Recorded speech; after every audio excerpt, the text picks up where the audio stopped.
علیہ السلام کو جب بشارت عطا کی گئی کہ اللہ آپ کو بیٹا عطا کرے گا، خوبیاں بھی ذکر فرما دی گئی، حضرت زکریا علیہ السلام کو تعجب ہوا، عرض کی کہ اے میرے مولا، میرے ہاں بیٹا کہاں سے ہوگا؟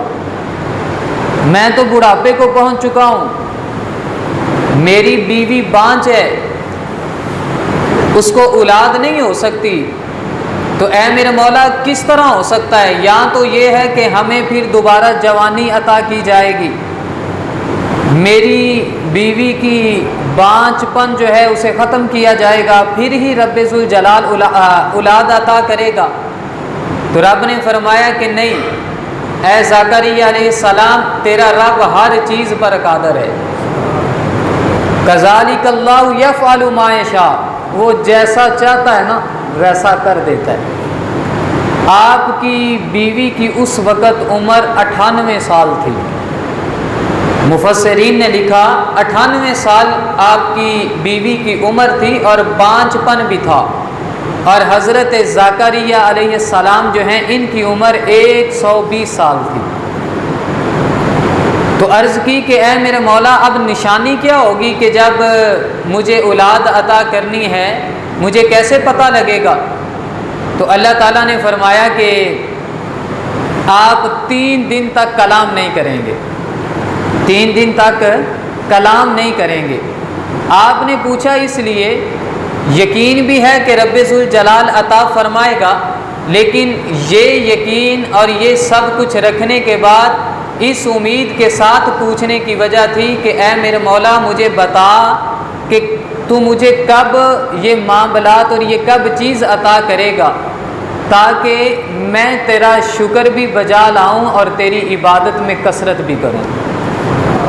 تو اللہ نے فرمایا کہ اے میرے نبی پریشان نہ ہو، جب یہ معاملات آئیں گے، بیٹے اس دنیا میں تشریف لانے کے قریب وہ لمحات وہ گھڑیاں آئیں گی، تو فرمایا آپ 3 دن تک لوگوں سے کلام نہیں کر سکیں گے۔ اب ہوا اسی طرح، حضرت زکریا علیہ السلام نے جب وہ لمحات وہ گھڑیاں آئی، آپ کی بیوی حاملہ ہو گئی، تو 3 دن تک آپ نے لوگوں سے کلام نہیں کی۔ کوشش کرتے ہیں، بولا نہیں جاتا، لیکن اللہ کا جب ذکر کرنے لگتے ہیں وہی زبان چل پڑتی۔ ذکر کے لیے زبان چل رہی ہے، توجہ طلب بات ہے کہ ذکر کے لیے زبان چل رہی ہے، لیکن اگر لوگوں سے بات کرنی ہے، گفتگو کرنی ہے، اس کے لیے زبان جو ہے وہ ساتھ نہیں دیتی۔ کس وجہ سے؟ کہ رب ذوالجلال نے نشانی بتا دی تھی۔ تو حضرت زکریا علیہ السلام نے جب یہ نشانی ظاہر ہوئی، اس کے بعد اللہ تعالیٰ نے آپ کو بیٹا حضرت یحییٰ علیہ السلام عطا فرما دیا۔ اب اگر اس واقعہ کو دیکھا جائے تو سب سے پہلی بات یہ ہے کہ اللہ کے نبی حضرت زکریا علیہ السلام کا عقیدہ یہ ہے کہ جہاں پر بے موسمی پھل آ رہا ہے، جہاں پر حضرت مریم علیہ السلام ہیں، وہاں پر رب بے موسمی پھل عطا کر رہا ہے، یعنی وہاں پر فرشتوں کا آنا جانا ہے، وہ جگہ ببرکت ہو گئی ہے۔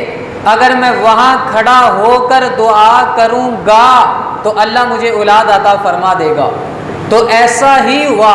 تو میں کہتا ہوں آج اس شہر جسے مکہ پاک کہا جاتا ہے، جسے مدینہ پاک کہا جاتا ہے، جس کی قسم تیرا اور میرا رب کھاتا ہے کہ لا اقسم بہذا البلد، اے محبوب مجھے تیرے شہر کی قسم ہے، رب ذوالجلال کی قسم ہے، اگر کوئی وہاں کھڑا ہو کے دعا کرے رب اس کی دعا بھی قبول فرما لے گا۔ اگر کوئی خانے کعبے کا غلاف پکڑ کر دعا مانگے رب اس کی دعا بھی قبول فرمائے گا۔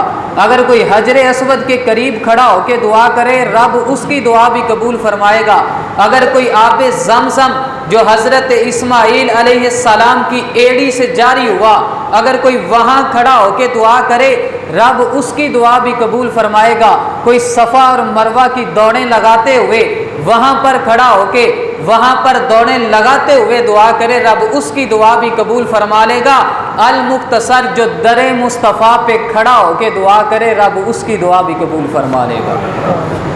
یہ آپ کا اور میرا عقیدہ نہیں ہے، یہ اللہ کے نبی حضرت زکریا علیہ السلام کا عقیدہ ہے۔